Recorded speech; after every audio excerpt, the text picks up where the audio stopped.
Manuel Martínez, ¿cómo estás? Muy buen día. Buen día, Jesús, ¿cómo estás tú? Muy bien, con un tema súper interesante, misterioso, que quizá venga a ser bastante controversial en referencia de lo que ha sido la tradición bíblica, la palabra de Dios, el Antiguo y el Nuevo Testamento. Hay algo que se llaman los evangelios apócrifos.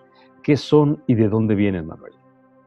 Bueno, mira, los evangelios apócrifos, a veces también denominados por la Iglesia como protoevangelios, porque no los consideran evangelios, son una serie de documentos, papiros, escritos, hay algunos casos una hoja suelta, pero que tienen una cantidad importante, ¿no? Se habla, los historiadores más serios aceptan entre 40 y 50 de estos evangelios apócrifos, gnósticos, como quieras llamarlos, y hay quien dice, muchos historiadores, que aceptan otro tipo de escritos como parte de todo esto de los evangelios apócrifos, y dicen que la cifra podría subir de 100, y haciendo siempre también la salvedad de que pudiera haber muchísimos más. Lo que pasa es que no se han encontrado. Esa es la historia, ¿no? Porque muchos de estos documentos, durante los primeros años del cristianismo, entre la lucha entre lo que era pues, el cristianismo supuestamente ortodoxo de Pablo y todos los evangelios que publicaban y predicaban la doctrina de Cristo, pero que estudiaban lo que se llamaban los gnósticos. Las sectas gnósticas llegaron a ser mucho más grandes que las sectas oficiales cristianas. El gnosticismo, como tú sabes, viene del griego, de la palabra gnosis, conocimiento. Y ellos trataban de dar un entendimiento muchísimo más amplio a todas las enseñanzas de Cristo. Quizá deberíamos hacer primero una salvedad histórica, ¿no? O sea, digamos que Cristo nace en el año 1. En el año 1, bueno, pues el judaísmo, pues en la parte en Israel, pues era la doctrina o la religión, pudiéramos decir, predominante. Pero hay historiadores que dicen que cuando viene Cristo y empieza a predicar, ya todo lo que había dicho Cristo antes se había predicado. Y lo único que Cristo viene a hacer es una recopilación de todo aquello. Entonces, pues a Cristo se le puede comparar, en muchos casos, hay un hecho histórico que ha sido bastante estudiado, es la relación de Cristo con Apolonio de Tiana. Apolonio de Tiana nace aproximadamente en el año 5, o sea, es coetáneo de Cristo, ¿no? Viven a la vez en la misma época. Apolonio de Tiana nace en Tigana, es una zona de Turquía, y predica cosas muy parecidas en sus escritos a lo de Cristo. Hay salvedades. Cristo, Jesús, técnicamente nace de una familia pobre, que también eso es un mito histórico, porque Jesús no era pobre, o sea, ni José no eran pobres, o sea, se le ha dado ese carácter de pobreza y no eran pobres, o sea, era una familia, bueno, pues Jesús era carpintero, no era una familia rica, pero tampoco era una familia pobre en absoluto, ¿no? Como veremos en algunos de estos evangelios, cuando hablan del nacimiento de Jesús, acuérdate que en los evangelios canónicos, que vamos a repetirlos para nuestros oyentes, el más antiguo es el de Marcos, después viene el de Mateo y Lucas, y por último está el de Juan.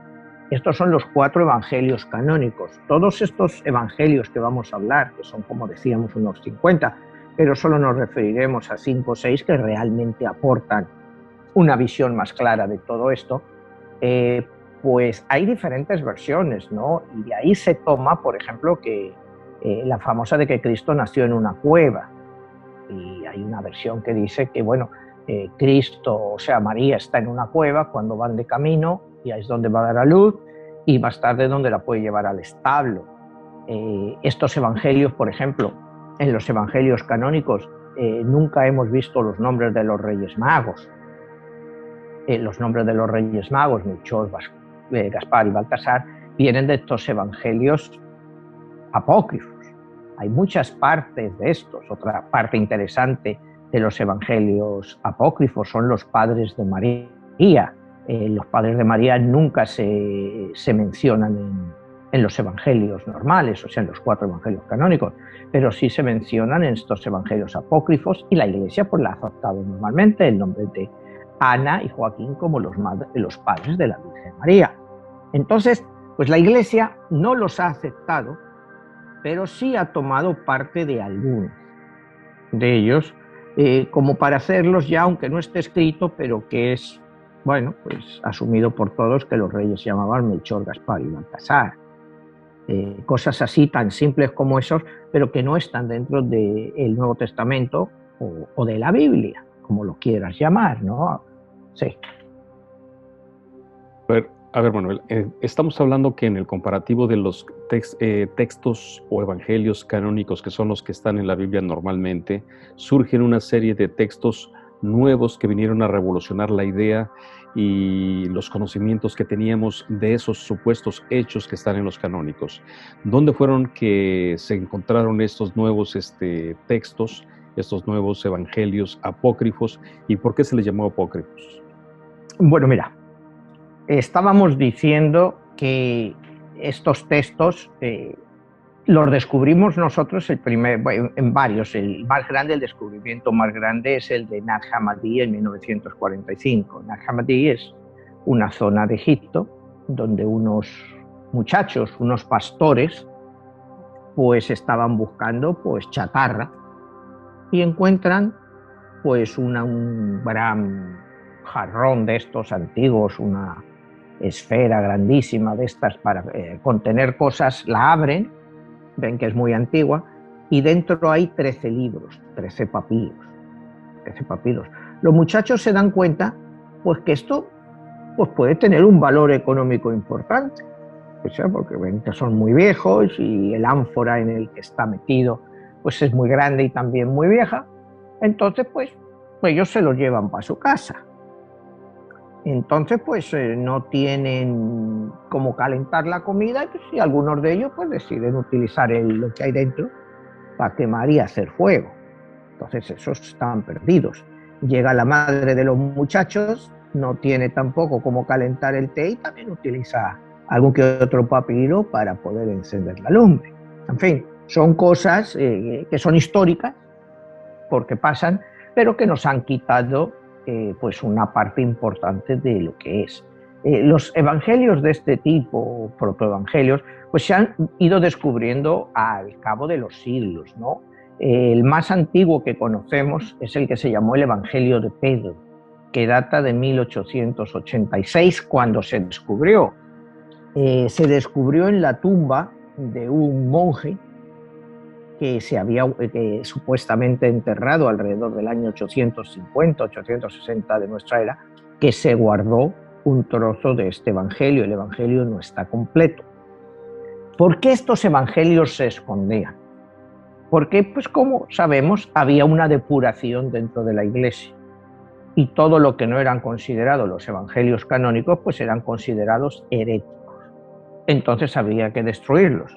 Porque acuérdate que si a alguien le encontraban con un evangelio herético después del 325, cuando Constantino decide que hacer de Roma, el cristianismo religión oficial de Roma, pues estaban castigados. Entonces, las primeras comunidades cristianas, cuando leían estos evangelios, estos pseudoevangelios o protoevangelios, como se quieran llamar, para ellos eran reales, porque los habían estado utilizando por decenas y decenas de años. Entonces, para ellos eran evangelios verdaderos y que reflejaban pues la auténtica dimensión de Jesús. Pero acuérdate que en esto, pues los evangelios, los canónicos, se supone que el primero que hablábamos, que era el de Marcos, es del año 75 de la era cristiana. Cristo ya llevaba 2 generaciones muerto. El siguiente que tenemos es Mateo y Lucas, que son como se les data 10-15 años después, o sea, casi 3 generaciones después de la muerte de Cristo, y el último, el de Juan, alrededor del año 100, que es pues 4 generaciones después de Cristo. En esa época se escribía poco, la tradición era oral, Entonces, pues se iban recopilando hechos. Se ha hablado siempre de que había un evangelio que se llamaba Q, como fuente, que viene del alemán, de donde pues los primeros evangelistas y otras personas pues que escribieron en la época se pudieron haber basado. Lo que tenemos con todo esto es que mayoritariamente todos estos nuevos evangelios, lo de Qumran, lo de Nag Hammadi, los manuscritos del Mal Muerto, son todos posteriores a Cristo. O sea, y posteriores a estos 4 evangelios autorizados por el canon eclesiástico actual. Entonces, desde el punto de vista histórico, en muchos casos, tampoco aportan nada nuevo. Aportan mucho más a las visiones y las contradicciones que había entre ellos en cómo interpretaban la filosofía o el mensaje de Cristo. Como habíamos dicho antes, ¿no? En la época de Cristo, pues era una época que estaba llena de predicadores y la mayoría apocalípticos, porque acuérdate que Jesús pues es un mensajero apocalíptico. Él viene a predecir que viene el fin de los tiempos. Son todos estos profetas de esa época, son todos apocalípticos. Como te digo, Jesús era uno más. Jesús, a pesar de que hoy en día pues el cristianismo es la religión más importante del mundo, en su época pues pasó prácticamente desapercibido. Solo tuvo unos cuantos cientos, ni siquiera llegó a 1000 seguidores. O sea, su mensaje fue muy importante, pero no captó como captó después, pues cuando San Pablo lo convierte en una religión. Porque según la mayoría de estos evangelios que vamos a ver, el mensaje de Cristo no era crear otra religión, como se hizo después, sino reformar el judaísmo, que se cumplieran las normas básicas y reales, ¿no? Y luego los escritos, o sea, los escritos, porque no se conoce ningún escrito de Jesús, las prédicas de Jesús, las parábolas, pues hacen que este cristianismo, formulado por Pablo, pues se convierta cada vez en una religión más seria, más establecida, y que, como decíamos, que en el año 325, pues el gobierno romano, Constantino, decida pues que debe de ser la religión oficial de Roma. Es también en este año 325 cuando se celebra el Congreso de Nicea, donde ahí se deciden los libros que van a formar parte del Nuevo Testamento y de la Biblia. En este concilio, pues hay varias versiones, ¿no? Porque, como te digo, había decenas y decenas de libros, cuáles iban a ser parte del canon canónico establecido. Y se decide que, bueno, hay 2 versiones. Una, irse por la noche, dejan ahí todos los libros, y al día siguiente, cuando llegan, pues es el Espíritu Santo el que ha decidido pues, los libros que se quedan. Y la otra versión parecida es que el Espíritu Santo inspira a cada uno de estos padres, obispos, a que decidan cuáles son los canónicos. Total, pues que se quedan pues, con los 28 que conocemos en el Nuevo Testamento. Pero a ver, Manuel, en ese momento también nos encontramos que hay una serie de relatos que se tienen sobre la mesa. En este momento, ¿qué tantos de esos libros que no fueron considerados también presentaban hechos reales que quedaron afuera, o de los que quedaron adentro presentaron hechos que no eran tan reales, y que quizá es ahí donde empiezan las contradicciones de los hechos y de todas las enseñanzas de Cristo? Bueno, la verdad, Jesús, es que eso no lo sabemos, porque no sabemos cuántos libros tenían estos padres de la Iglesia en el año 325. Todos son suposiciones. Al final del concilio pues sale lo que es los 28 libros clásicos del Nuevo Testamento. Los que rechazaron, pues habría como 40 o 50 más, y que no sabemos exactamente cuáles fueron. Porque acuérdate que a estos libros pues se les ponía un nombre. Por ejemplo, tiene los 4 clásicos, Marcos. Bueno, Marcos, pues supuestamente son nombres de los apóstoles, pero ninguno de ellos los escribieron los apóstoles. Y prácticamente está comprobado que ninguna persona de estos 4 evangelistas conocieron a Cristo. Es más, el fundador del cristianismo, Pablo, tampoco conoció a Cristo. ¿No? O sea, acuérdate que era un perseguidor de los cristianos, los va persiguiendo, ahí cae una luz que le ciega y que le pregunta: ¿dónde vas? ¿Por qué vas contra mí? Y entonces es cuando Pablo se convierte al cristianismo y decide poner juntos pues toda la filosofía cristiana y hacerla una religión. Se dedica a viajar. Muchos de estos evangelios, algunos de ellos también critican a Pablo, porque dicen que Pablo lo que trataba de hacer era una doctrina en la cual los cristianos pues se apoderaran de todo el poder político y religioso que pudiera.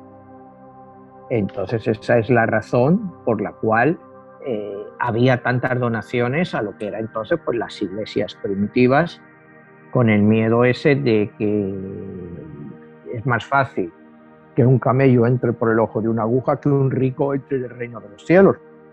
Se procura un poco también el meter miedo, el hecho de que la riqueza es mala. Cuando luego más adelante, ya iríamos a 1517, la Reforma Protestante empezada por Martín Lutero y profundizada mucho más por Juan Calvino, este concepto ya de la pobreza que es buena empieza a quitarse. O sea, los protestantes, cuando los comparas con el cristianismo, en el catolicismo tradicional, pues los pobres son los elegidos de Dios. Los protestantes se plantean más adelante, bueno, pues si son escogidos por Dios, ¿por qué son pobres? Lo dan un enfoque totalmente diferente. Dios quiere que la gente viva bien, que lo haga lo mejor posible. Entonces, pues, los que mejor lo hacen económicamente son escogidos por Dios, no los pobres. O sea, y te digo, esta es una visión que yo te doy del protestantismo con el cristianismo, quizá un poco dura, pero es la que hace que el protestantismo logre consistentemente extender la existencia del sistema capitalista, cuando el sistema católico pues, lo que abogaba era por la pobreza. O sea, no se podía pedir prestado con intereses porque era usura. El protestantismo viene y te cambia todo eso. Oye, si tú tienes tu dinero y lo estás prestando para alguien, tienes que tener algún beneficio. Pero bueno, ese no es el tema que estamos tratando hoy. Te estoy hablando un poco así. Hoy estamos tratando el tema de los evangelios apócrifos. ¿Qué luces nos aportan en toda nuestra visión del cristianismo original, ¿no? Yo creo que eso es lo más importante de ellos. Entonces, vamos a empezar, como hemos dicho, en 1945 con Nahamadi. En Egipto, los muchachitos estos que queman algunos, los otros se los venden anticuarios por un buen dinero, y entonces pues hay anticuarios que se dan cuenta del gran valor histórico de todos estos documentos. No se ve ahí el papiro más importante o el evangelio más importante que se encuentra es el evangelio de Tomás. El evangelio de Tomás, en algún momento, quizá por error, ha llegado a ser posteriormente incluido junto y comentado con los evangelios canónicos. Es un evangelio que no es como los tradicionales evangelios que te van narrando pues toda la historia de lo que es la pasión de Jesús. Este evangelio se remita a decir 114 frases o dichos que Jesús dijo. Y el evangelio siempre empieza igual. La primera frase dice: Jesús dijo, bienaventurados los pobres. Jesús dijo, así hasta 114 dichos. No se contradice prácticamente en nada con el catolicismo o cristianismo oficial. O sea, es por lo que te digo. No se sabe la antigüedad, se dice incluso que pudiera estar alrededor del año 100, como el Evangelio de Juan. Fue un evangelio que, bueno, fue muy importante su descubrimiento, pero realmente no te aporta nada nuevo a la visión del cristianismo, porque es una repetición de lo dicho ya anteriormente por Jesús.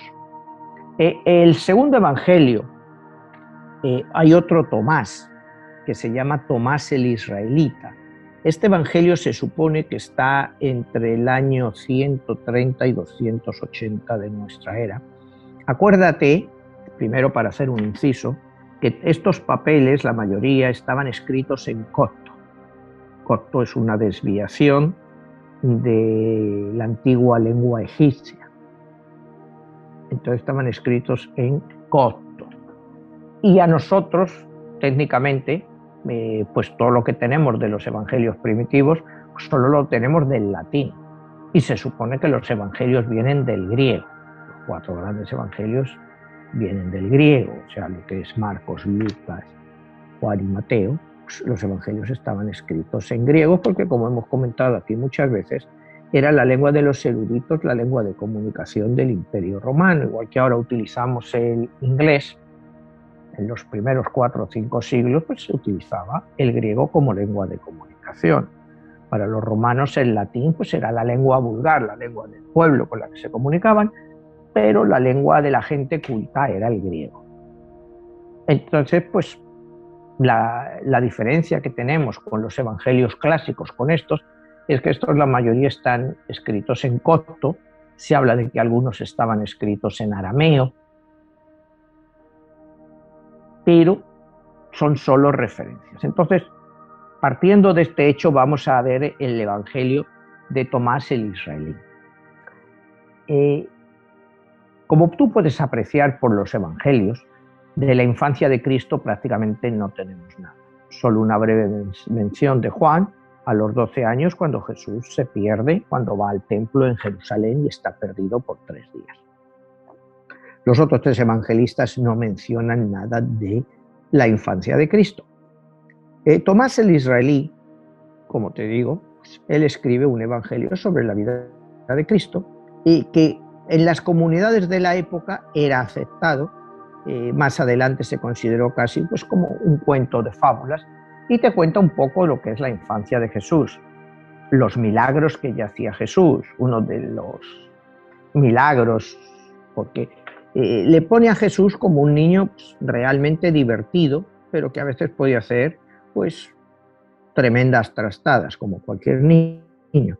En una de ellas, Jesús, con 8 o 9 años, pues se va al río, está ahí en el río, se para el agua, toca el agua y el agua se convierte limpia. Entonces, con lo que hay en las orillas, empieza a hacer palomitas, pajaritos.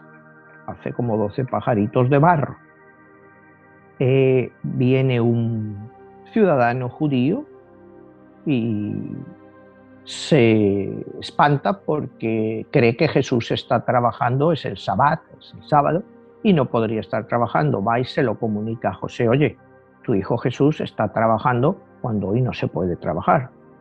Entonces llega José y le dice: oye, Jesús, ¿qué estás haciendo? Hoy no puedes estar con estos, haciendo estas cosas y eso. Dice: ¿qué estás haciendo a esos pajaritos? Y Jesús dice: bueno, pues dejarlos libres. Y hace Jesús así, y los 12 pajaritos de barro empiezan a volar.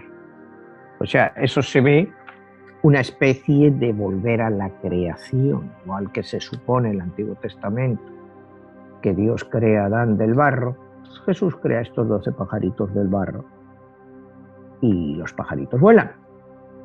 ¿Cuál es la validez de eso? Bueno, pues puramente pues se supone que es una especie de cuento para niños que Tomás el Israelita pues quería hacer para mitificar la infancia de Jesús. Otras cosas, pues un muchacho que está a su lado y se cae y se mata, vienen ahí varios vecinos y dicen que Jesús le ha empujado. Jesús dice: no, yo no. Y le dice: bueno, levántate. Dice: ¿te he empujado yo?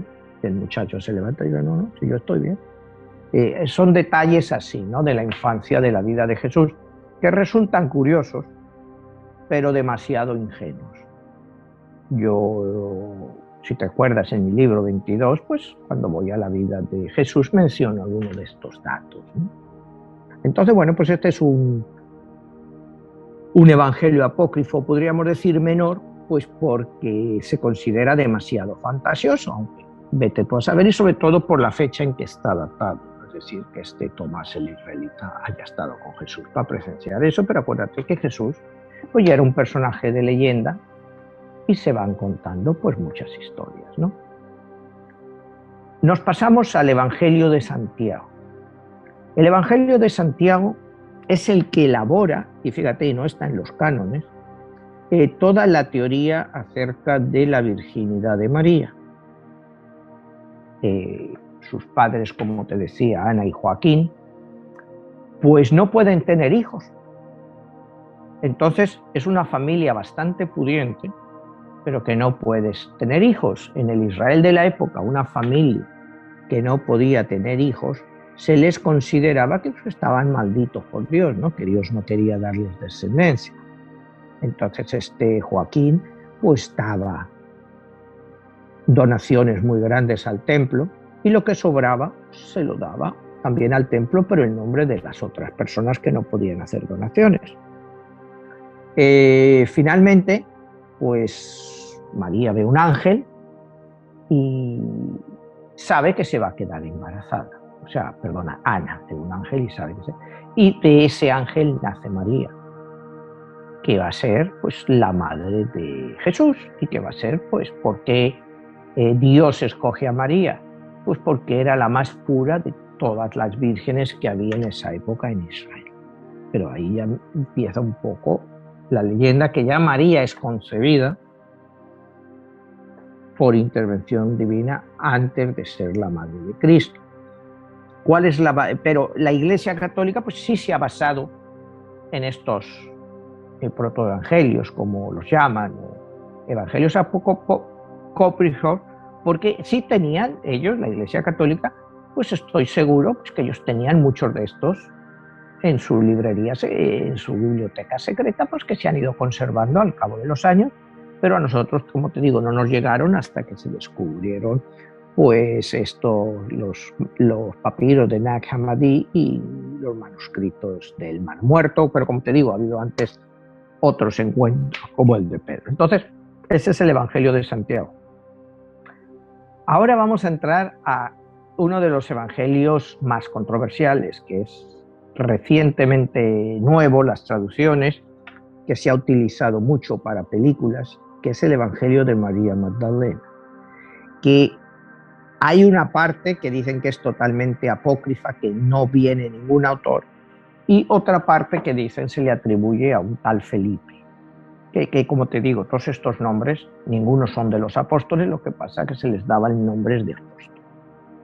El Evangelio de María Magdalena es controversial porque en esa época, para los judíos, las mujeres no podían alcanzar la salvación, solo los hombres, por el hecho de que Jesús históricamente siempre ha tenido 12 discípulos, todos hombres. Las mujeres tienen una participación menor en todo el Evangelio, salvo María, y en este caso María Magdalena. María Magdalena, según este Evangelio, pues el Evangelio está en partes bastante destruido. Mucho ha sido reconstrucción de historiadores, pero en muchos casos pues se duda de la veracidad de muchas de las conclusiones. Pero lo que nos da a entender es que sí, que Jesús tiene una predilección especial por María Magdalena. Las películas nos dan a entender que quizá Jesús pudo tener una relación con ella, pero el Evangelio en sí tampoco prueba nada. Lo único que prueba es que sí, que Jesús la aceptaba como un igual entre sus discípulos y la apreciaba muchísimo. Entonces esto hace que se gane la enemistad, sobre todo de Pedro. Porque Pedro decía, ¿cómo puedes pretender que una mujer entre en el reino de los cielos cuando es un ser impuro? Y entonces te voy a leer exactamente la respuesta del, del Evangelio de María Magdalena, de lo que Jesús le dice a Pedro. Dice: Pedro, siempre tienes la cólera a tu lado y ahora mismo discutes con la mujer enfrentándote con ella. Si el Salvador la ha juzgado digna, ¿quién eres tú para despreciarla? De todas maneras, él, al verla, la ha amado sin duda. Avergoncémonos más bien y, revestidos del hombre perfecto, cumplamos aquello que nos fue mandado. Prediquemos el Evangelio sin restringir ni legislar, sino como dijo el Salvador. Terminado el discurso, con estas palabras se marchó y se puso a predicar el Evangelio según María. Cuidado, estás diciendo que Pedro, después de escuchar estas palabras de Jesús, se puso a predicar el Evangelio según María. ¿Cuál era el Evangelio según María? Bueno, pues un poco parecido al de Cristo, como, entre otras cosas, es un evangelio feminista, de igualdad entre hombres y mujeres, cosa que hasta la época pues no era. Hay escenas de este evangelio más adelante en el de Judas, cuando María Magdalena, ¿te acuerdas de la película Jesucristo Superstar? Le está lavando los pies y entonces Judas se enfada y dice: con ese ungüento que se están poniendo en los pies podríamos dar de comer a muchísimos pobres. Y entonces Cristo le dice: bueno, si ella ha querido hacerlo, déjala que lo haga. Pobres hay muchos y yo no voy a estar aquí con vosotros todo el tiempo. O sea, aceptando el regalo de María Magdalena. De aquí se han sacado muchas versiones. Acuérdate, la más famosa de los últimos años ha sido el famoso Código da Vinci de Dan Brown, que Jesús pues tiene una relación con María Magdalena, de esa relación nace una hija, y la hija, pues al final, María Magdalena y ella, a la muerte de Jesús, o no se sabe si a su muerte, porque técnicamente ponen un poco en duda la muerte de Jesús en la cruz, pero bueno, que María Magdalena pues se va con su hija y llegan al sur de Francia, y ahí es donde se está el famoso cáliz sagrado, el cáliz de sangre, que es pues, la sangre real, que era la sangre de Cristo. Pero bueno, estos son especulaciones que se sacan y que no están realmente dentro del Evangelio de María Magdalena. Emmanuel, todo esto que nos estás haciendo mención, ¿qué tanto es que viene a cuestionar el dogma y la fe en relación de la aparición de estos textos que literalmente vienen a cuestionar lo que se hizo en ese concilio de Nicea? Bueno, la verdad es que la mayoría de todos estos documentos, protoevangelios que hemos descubierto, nos enseñan un Cristo mucho más humano, no tan divino. Esa es la mayor diferencia, ¿no? Que estos evangelios, estos documentos encontrados, demuestran que Jesús es divino, no es divino. O sea, los canónicos nos lo demuestran como algo divino, estos nos lo demuestran como algo, una persona pues muchísimo más humana. O sea, no se tiene esa, digamos, certitud que él se le pone en los evangelios canónicos. En los evangelios canónicos sí Jesús tiene sus dudas, ¿no? Hay un evangelio que es el de, en parte del evangelio de Pedro, pero digo, no es el Pedro este, sino que se le atribuye a Pedro, en el cual habla de que Cristo está en la cruz y él ve dos Cristos. Uno que está clavado en la cruz y ve a otro que está fuera, como si fuera su espíritu. Entonces, hay quien te dice que él dice que Cristo estaba tranquilo en la cruz y miraba al público sin dolor, porque su espíritu ya se había salido de él para evitar el dolor. Y entonces es la famosa frase de: Padre, ¿por qué me has abandonado?, cuando Cristo está en la cruz. Y es, según este evangelio apócrifo, es porque el espíritu ya le ha abandonado para no sufrir más y deja solo lo que es en sí el cuerpo. Es una visión muy interesante, como lo explica, y que da a entender un poco la explicación del Padre y el Hijo. O sea, el espíritu estaba dentro del cuerpo del Hijo, pero ya el cuerpo del Hijo pues, estaba dejando de existir y no tenía necesidad de ese sufrimiento adicional, entonces por lo que abandona el cuerpo. Esta es una visión de este tal Pedro, que como te digo, no tiene nada que ver con el Pedro famoso original, que por cierto no estuvo en la crucifixión. Acuérdate que en la crucifixión de Cristo solo se quedan las mujeres. María, la madre de Jesús, María Magdalena, se habla de la esposa de Caifás y había otra María. Entonces, los apóstoles que tanto amaban al Redentor, pues estaban llenos de miedo, escondidos, por si lo buscaban a ellos también. ¿Me entiendes? O sea, ya no entramos en cuestiones históricas, ¿no? Porque podríamos entrar en cuestiones históricas de la condena de Pilatos y, en fin, todas esas cosas, pero vamos a centrarnos en los evangelios apócrifos, ¿no? Como hemos hablado pues del evangelio de Jesús Niño, del evangelio de Santiago dedicado a María, de Felipe pues con María Magdalena. Estamos hablando un poco del de Pedro, que como te digo se encontró en el año 870 dentro de un monje. Y ahora vamos a hablar del último evangelio apócrifo descubierto, y es uno de los más polémicos que hay.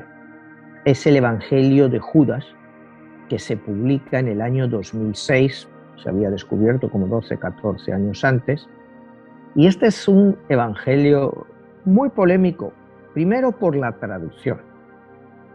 Ha habido dos traducciones, cada una se disputan entre ellas la validez de cómo lo han transcrito. En este evangelio, Judas se presenta a sí mismo como una persona que él no traiciona a Cristo. Que sencillamente Cristo le dice pues que le traicione, porque tiene que cumplir su misión y él es el que ha sido escogido para realizar esa misión. Es, bueno, pues eso es controversial, pero ahí entonces vienen todos los historiadores a encontrarle el sentido. O sea, ¿por qué Judas iba a vender a Cristo con un beso por 30 monedas cuando Cristo era conocido pues por todos los legisladores de la época y la policía? Todo el mundo conocía la cara de Cristo. O sea, ¿qué necesidad había de que realmente Judas lo identificara? O sea, no tenía mucho sentido. Que Cristo era un personaje popular en el Jerusalén de la época, era un predicador más, pero un predicador popular, y toda la policía de la época pues, conocía su cara perfectamente. Cristo no se podía esconder su cara, ¿no? Sabían qué sentido tenía que Judas lo fuera a reconocer con un beso. O sea, son cuestiones que salen a la luz después de este nuevo encuentro, ¿no? Es lo que dicen los historiadores. El gran problema que hay es que posiblemente Judas era un celote. Los celotes eran una secta o un grupo revolucionario que abocaban por la salida de las tropas romanas del Imperio Romano de Israel. O sea, es lo que hoy en día se llamaría un grupo terrorista. Pues era un grupo pues, que atentaban contra los intereses de los romanos. Y Judas supuestamente era un celote. Pero, sí. Manuel, esa parte es donde se habla también de que cuando se espera al Mesías, ellos esperan al que viene a ser el libertador por parte de pues, la opresión romana. ¿Es ahí donde se pudiera justificar esa parte? Sí, exactamente, porque Judas cree que Jesús en sus predicaciones pues no aborda el tema de los romanos. O sea, porque Jesús en ningún caso sí, él no es una persona política en absoluto. Y Judas se une supuestamente como apóstol, porque ve en Cristo la fuerza suficiente para que el pueblo de Israel se levante contra la opresión romana.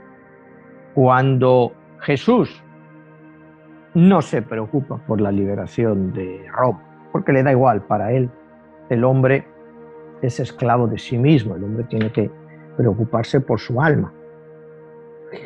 Judas lo ve como muy débil y no el líder esperado para llevar a cabo ese levantamiento. Entonces, también se habla que esa es una de las razones por las que le traiciona. Le traiciona, pues como la historia te dice, por 30 monedas de plata, que tampoco, como hemos hablado otras veces, era una cantidad excesiva. Se supone pues que un trabajador en un día ganaba pues una media moneda de plata. Entonces estás hablando pues que es la recompensa, pues es el trabajo como de 2 meses. No es que fuera una recompensa sustancial, está bien, pero tampoco era un motivo real para dejar a Cristo, ¿no? Por un par de meses de salario. Más que nada era eso, que no le veía ya la persona que él había creído que iba a ser capaz de levantar a todo un pueblo contra los romanos. Pues no, él se concentraba pues en cosas espirituales, en el bienestar, en hacer el bien, no en levantar la espada contra nadie.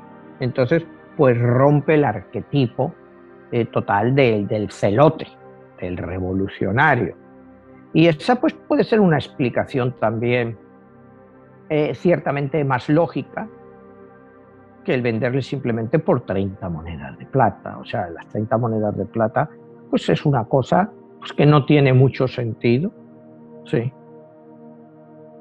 Pero a ver, Manuel, hay un punto muy importante, porque si no se le traiciona a Cristo, Cristo no hubiera podido venir y morir y resucitar, que esa es la parte donde se habla de la función de la traición, y en este caso de Judas. Y cómo es que viene a surgir un evangelio de Judas, que es quizá la narrativa más extraordinaria, porque quizá esa es la pregunta, cada evangelio es el punto de vista del observador, de lo que supuestamente observó históricamente. Eso sería lo que estamos hablando, que son puntos diferentes. Mira, te vuelvo a decir, los evangelios los escribieron gente que no conoció a Cristo. O sea, los tradicionales, estos la mayoría, por lo que están datados, nadie conoció a Cristo, a no ser que llegáramos a encontrar evangelios originales griegos, entonces quizá nos podrían dar otra visión. Técnicamente, ninguno de los evangelistas conoció a Cristo. De estos pseudoevangelios que estamos hablando, el evangelio de Judas y eso, quizá pueda ser tan antiguo como los otros o más, pero sí es lógicamente la visión, como tú dices, de esa persona que tenía de lo que había visto y de lo que había oído. En este caso, de lo que había oído, porque, como te digo, de estos, pues, ¿quiénes quedaron? Pues los apóstoles. Los apóstoles se conocen, bueno, los hechos de los apóstoles y las cartas de Pablo, pero las cartas de Pablo, pues él no conoció a Jesús. Entonces, estamos hablando de que todos son observaciones, ni siquiera observaciones, sino recopilación a través de gente que sí supuestamente conoció a Cristo en la época. Y como te decía, en la época se escribía poco, entonces todo eran recopilaciones verbales que se iban pasando de unos a otros y al final pues llegaron a completar pues esta película real o imaginaria, como lo quieras ver. Para los creyentes es la película real de la vida de Cristo y de las enseñanzas de Cristo, y para los no creyentes pues no es más que una recopilación de historias. Lo que hay que entender en esto es que muchas de las cosas que se le atribuyen a Cristo, de los dichos, pues quizá no necesariamente eran original de él, por lo que estamos hablando de que ya había antes de esto pues gente que lo había hecho, como estábamos hablando al principio de Apolonio de Tigana, que es coetáneo de Cristo, porque nace en el año 5 y muere en el 80 y tantos. Él Bueno, pues cuando tú miras la vida de Apolonio de Tigana, pues como te decía, nace, se convierte en asceta, el padre de Apolonio era una persona, un mercader bastante rico en esa zona de Turquía, muere a los 20 años y le deja todo el dinero a Apolonio. Apolonio lo reparte todo entre los pobres, lo reparte, o sea, cosas muy parecidas a Cristo, continúa sus predicaciones, que son muy parecidas a las de Cristo, predicar el amor, no a la violencia, y que, bueno, él es uno quizá de los más conocidos, pero hay muchos otros. Entonces, la recopilación de todos estos dichos de Cristo puede ser una recopilación de todos esos predicadores apocalípticos de la época, porque todos hablaban del apocalipsis, que el fin de los tiempos estaba cerca, todos hablaban de lo mismo. Cristo también habla del fin de los tiempos, el Evangelio de Juan, del Apocalipsis, y todos esperaban la vuelta de Cristo, los apóstoles, todos ellos, inmediatamente, y que con su vuelta iba a venir pues el Apocalipsis, ¿no? En el Evangelio de María Magdalena, el Evangelio de Pedro es el único que realmente enfoca en lo que fue, como hablábamos antes, la muerte y la resurrección de Cristo, pero te dice que, como los evangelios tradicionales, que a la primera persona que Cristo se le aparece al resucitar es a María Magdalena. ¿Cuál es el simbolismo este de que antes de aparecérsele a nadie, se le aparece a María Magdalena?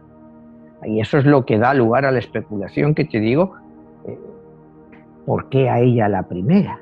Y además mujer.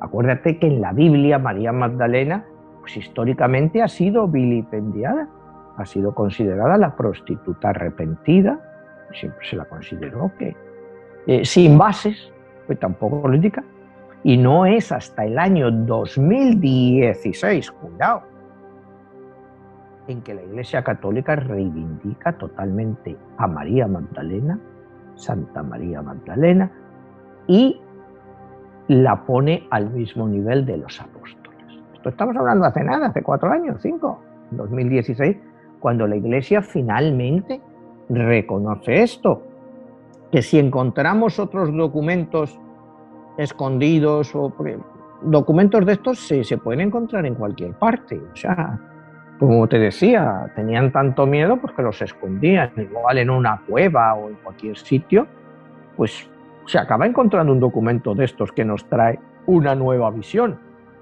Pero ¿en qué va a cambiar eso la visión de la Iglesia?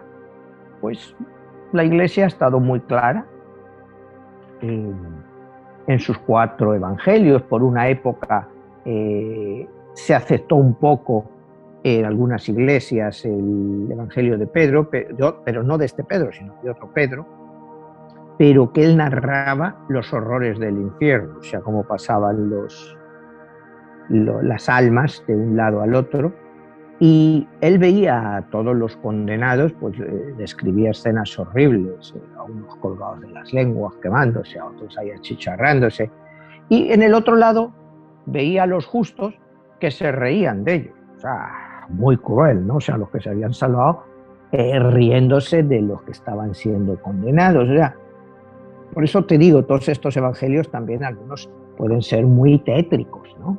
O sea, ahí hay una combinación entre fantasías, fábulas y todo lo que pudo haber sido cosas que no fueron apegadas a los hechos que nos narran, o nos debería de narrar la historia oficial de lo que supuestamente pasó en la vida de Cristo. Estamos ahí como que en una mezcla, ¿verdad? Pues sí, porque mucho es, como te decía, cosas que se decían. Realmente no tenemos ningún componente histórico que nos dé claridad de que todo esto fue así. Pero es como la tradición, pues se fue pasando y bueno, pues eso quedó. Hay cosas que realmente pues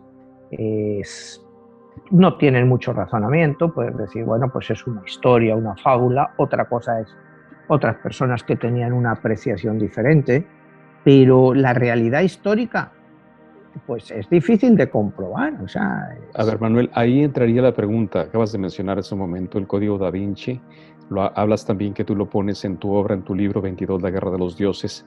¿Qué tanto se toman esos evangelios para mostrar una versión diferente y quizá mostrar una versión que sí pueda ser real? Que esa es la pregunta. Pues mira, versión diferente es una versión diferente, lógicamente, de la versión oficial. Real o no, eso ya es otra historia. Porque, no sé, ¿cómo podemos ver como real o sacar conclusiones de algo que pasó 2000 años atrás y estar seguros que nuestra versión es buena y no la versión original de la Iglesia? ¿Me entiendes? Ten en cuenta que la versión original de la Iglesia pues es en el 325. Cristo ya lleva muerto 300 años. Entonces, estamos hablando en una época en que la comunicación pues era muy relativa. O sea, irte de un sitio a otro te podía llevar un año, pasarte de un sitio a otro. Entonces, como te llegaba la comunicación y como te llegaba en diferentes lenguas, pues todo iba cambiando, ¿no? O sea, lo que se atribuye de Cristo, todo esto del nacimiento de una virgen, pues es algo muy común en la historia. Buda nace de una virgen, Krishna nace de una virgen, Mani nace también de una virgen. O sea, todos ellos nacen de vírgenes, ¿no? Entonces, bueno, pues en el Evangelio este que te decía de Santiago, dedicado a María, pues van unas mujeres justo después de tener María a Jesús para comprobar si sigue siendo virgen y comprueban que María sigue siendo virgen. Pues eso está escrito en ese Evangelio. Bueno, pues la virginidad de María pues ha sido una parte fundamental en la Iglesia Católica, pero que no es oficial como hasta 1870, cuando el dogma de la Inmaculada Concepción se impone. Entonces siempre ha sido un tema de discusión entre católicos y protestantes. Los católicos no creen en la virginidad de María. En el Evangelio tradicional no se habla de la vida anterior de José, y sin embargo, pues todos los evangelios estos apócrifos, incluso algunos de los canónicos, mencionan que Jesús tenía hermanos. Pero bueno, los evangelios apócrifos te lo explican. José era viudo y tenía varios hijos del primer matrimonio. Y es por lo que algún párrafo te menciona Jesús está con sus hermanos, pero sí, eran hermanastros, pero hermanos realmente de él. En el evangelio que te digo de Tomás el Israel hay una escena también cuando Jesús es niño, que su padre José les manda a él y a Santiago, a su hermano Santiago, a por leña, y a Santiago le pica una serpiente y entonces Jesús le cura la picadura de la serpiente, que era mortal. En fin, hay tantos detalles que aquí podríamos contar que sería interminable, hablando de 40 o 50 libros, ¿no? Yo te estoy tratando de resumir un poco lo que son, lo que yo creo que es más interesante, ¿no? Porque me preguntabas cuántos evangelios hay. Mira, Evangelio de Tomás, Evangelio de Marción, Evangelio de María Magdalena, Evangelio de Judas, Evangelio apócrifo de Juan, Evangelio de Valentín, Evangelio griego de los egipcios, Protoevangelio de Santiago. O sea, así hasta llegar a 50. Entonces, ¿qué sacamos de todos ellos? Pues un poco, no sé si me he dejado algo en el tintero, pero yo creo que te he sacado las referencias más interesantes en relación a la vida de Jesús tal y como la entendemos, y las que pudieran ser más plausibles, ¿no? Sobre todo el hecho este de María Magdalena, su relación con Jesús, porque ya estábamos hablando de novelas del Código Da Vinci, pero para mí una de las mejores novelas que hay es de este genio de la literatura, que es premio Nobel, que es José Saramago.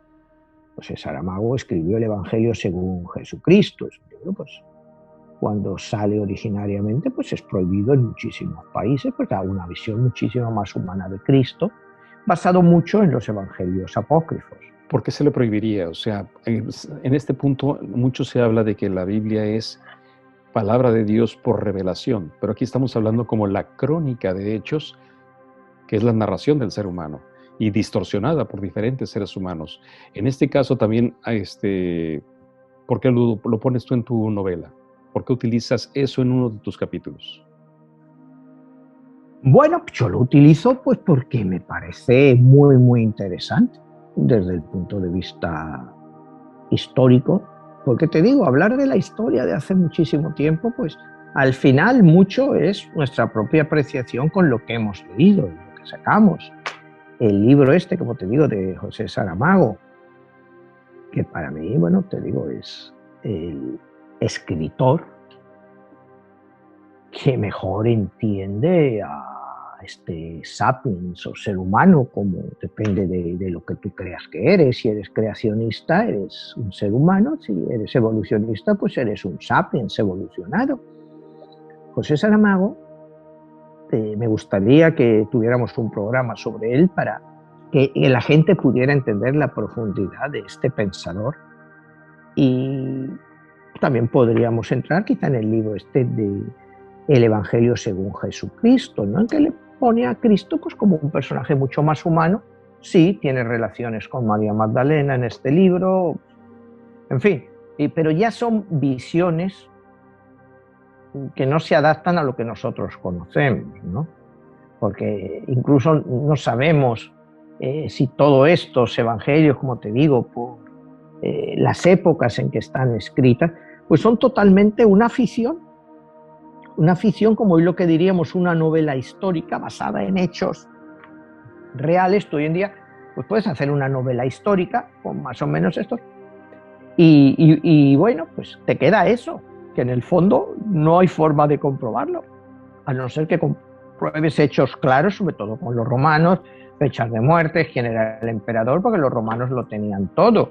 Acuérdate que de Jesús, Josifa, que es el gran historiador romano, pero está hablando después de 80, 90 años después de la muerte de Cristo, habla muy poco de Jesús. Sin embargo, tú oyes aquí pues, gente que te dice, no, porque Josifas lo justifica todo. Yo lo que leo es que Josifas tampoco publicó nada, o sea,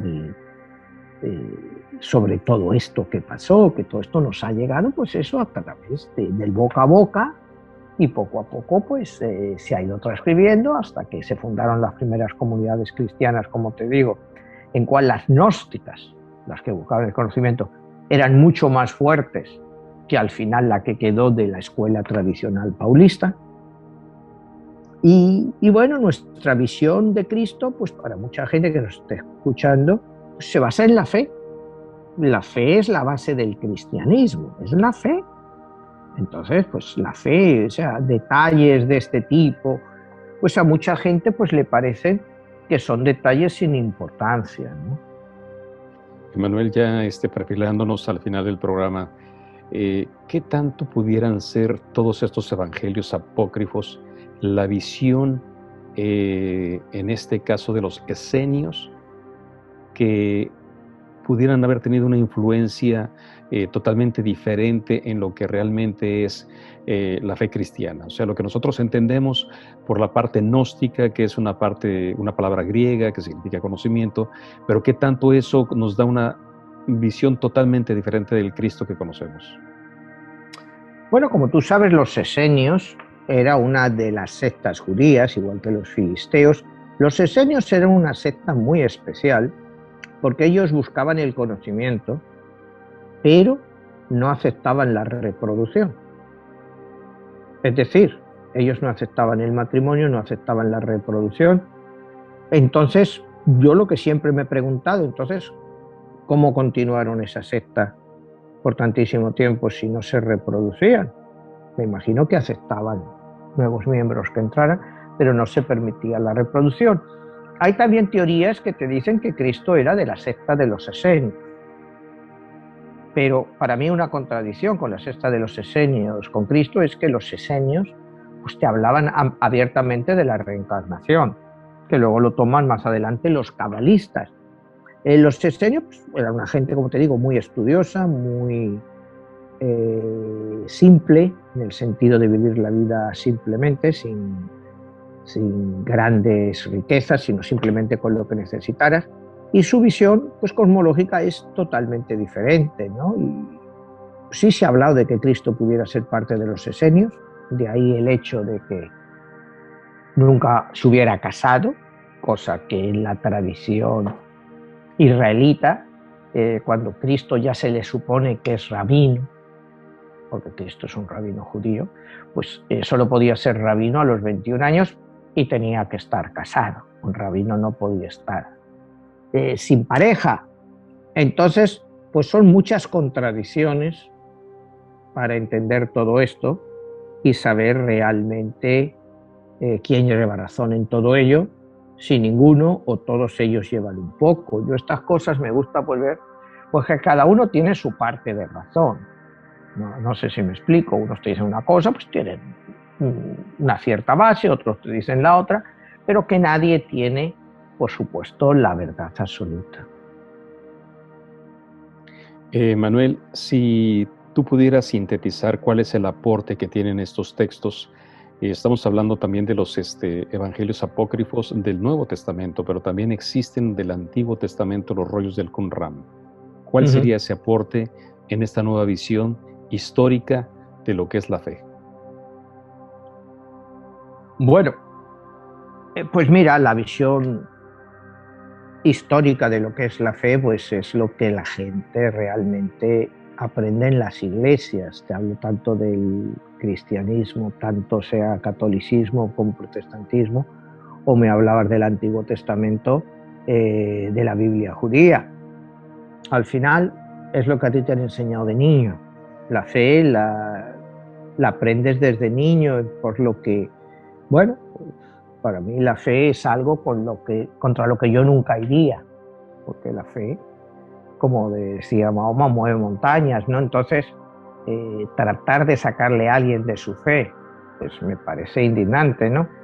Yo lo único que veo es que lo que todo esto nos aporta, todos estos nuevos descubrimientos, son una nueva visión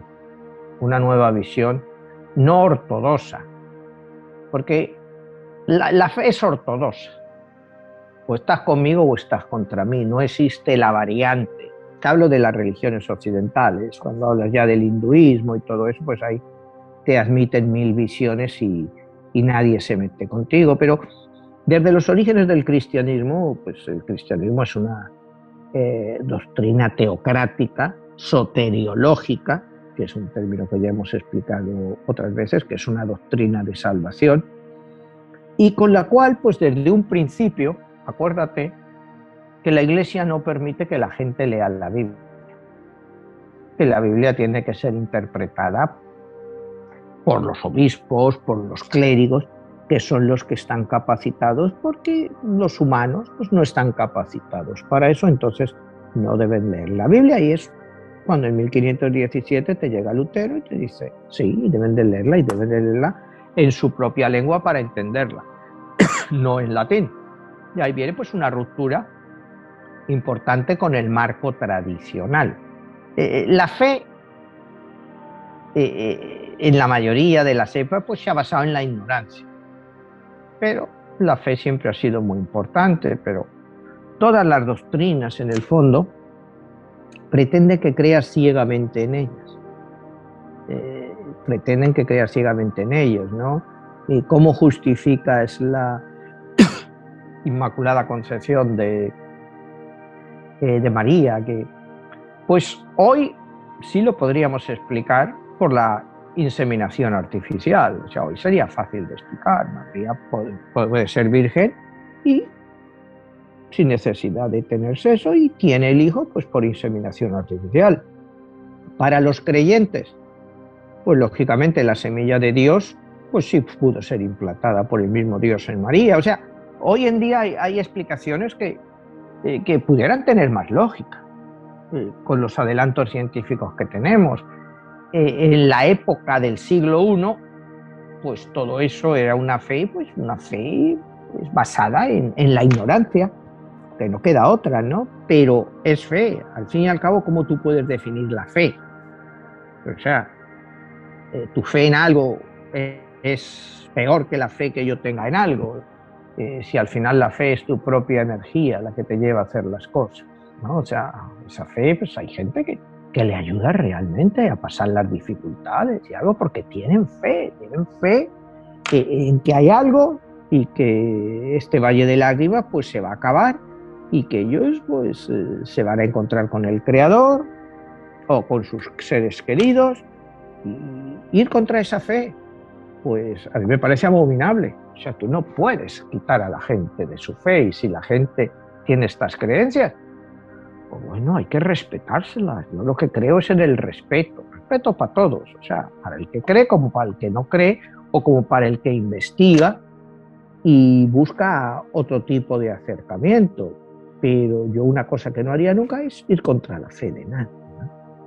Pues muy bien, Manuel, quizá lo más importante dentro de todo esto, que esta nueva visión de información que con estos nuevos hallazgos amplíe esa fe en referencia de lo que es la investigación y el conocimiento, que nos da otra visión de los hechos que en su momento pudieron haber pasado.